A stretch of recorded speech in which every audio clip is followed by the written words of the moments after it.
Kanan po muna.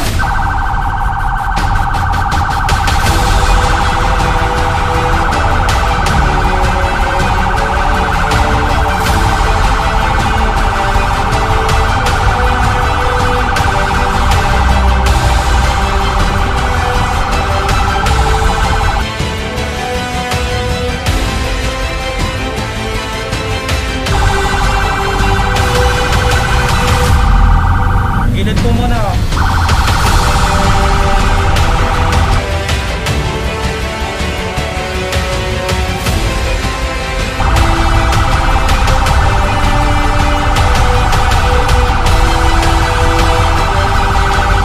Gilid po muna, may tirahan lang po.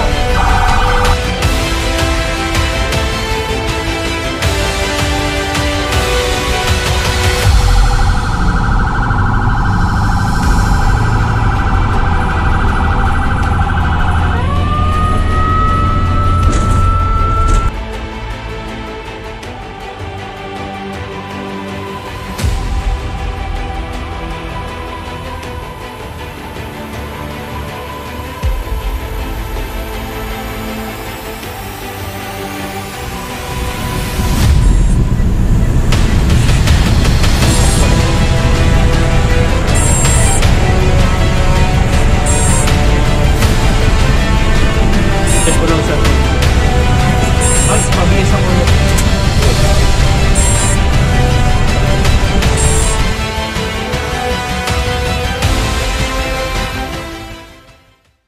Ako si Grand Christopher Cagas, paramedic ng Argonix Ambulance.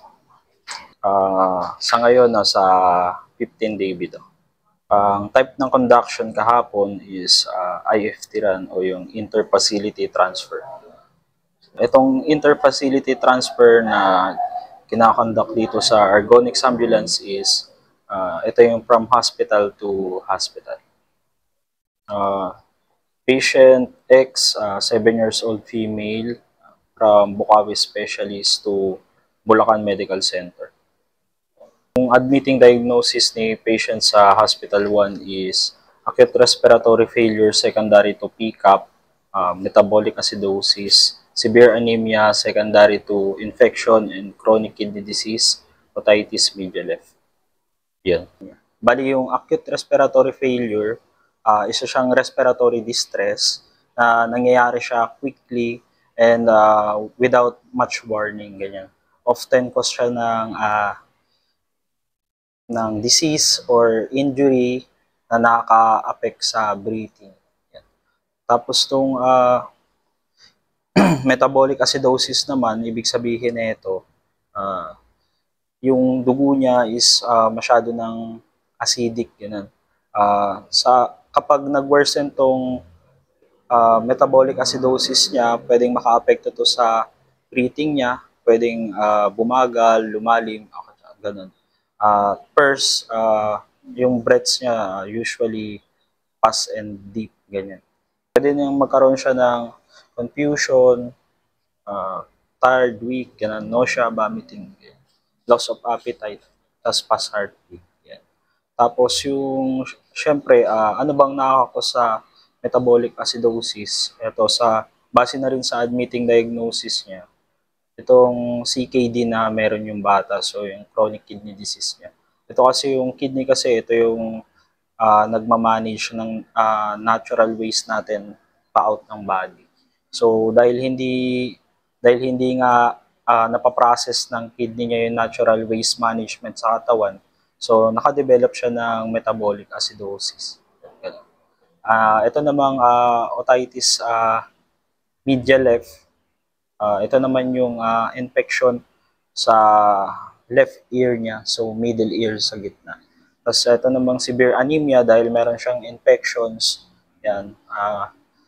Yung red blood cell niya is nagda-drop. So yung normal na red hemoglobin count niya is bumababa. So ano bang pwedeng maging causes na ito? Syempre infections, poor nutrition, infections, chronic diseases, pwede rin sa babae, heavy menstruation, pregnancy issues, ganyan. Tsaka nakaka-cause din to ng minsan lack of iron sa blood. First interventions na ginawa nila sa Hospital 1 is, syempre, upon arrival ng patient natin sa ER, so bagsak yung sats niya. So naghahabol siya ng hininga. Naglagay sila ng endotracheal tube o yung ET tube to support yung breathing niya. Yung mga interventions na kailangan mo talaga dapat gawin sa ambulance is, first, yung monitor mo yung vital signs niya. Ganun. Kailangan stable siya throughout sa biyahe. Ganun. Yung if ever na mag-desat siya, ganun, bumagsak yung oxygen saturations niya sa biyahe, if katulad na nangyari kahapon na 85 down to 80, 75 to 71, so check mo agad yung endotracheal tube niya. If ever na maraming secretions, i-suction, ganun. Suction para bumalik ulit, and then manual bagging siya, ganun, para mahabol mo yung sats niya, bumalik sa dati. Tapos, monitor yung fluids if ever na kailangan mag-increase or magbawas. Okay. So, first, i-endorse mo dun, name, age, genders ng patient, saan siya galing, date ng admission niya sa first hospital, date ng pagdating, initial vital signs niya pagdating ng ER, and then pag na-transfer na siya ng ICU. Ganyan. Contraptions, mechanical ventilator settings, na bukod kasi iba ang settings ng sa adult, iba rin ang sa pedya. Tapos mga meds na ibinigay, mga fluids na nakaline, kailangan rin siya i-endorse. Mga naka-PRN na gamot na if ever na may mangyari sa ambulance, yun yung first na yung mga ibibigay. First, syempre yung PPE na ginamit, yung proper PPE na ginamit natin sa conduction is tatanggalin. I-UV muna natin to before tayo bumaba. Lahat ng nailabas natin na na-expose sa patient is i-UV, and then itatapon yung mga gloves sa infectious waste, ganyan. Then maliligo yung team before sila makihalubilo sa ibang kasamahan.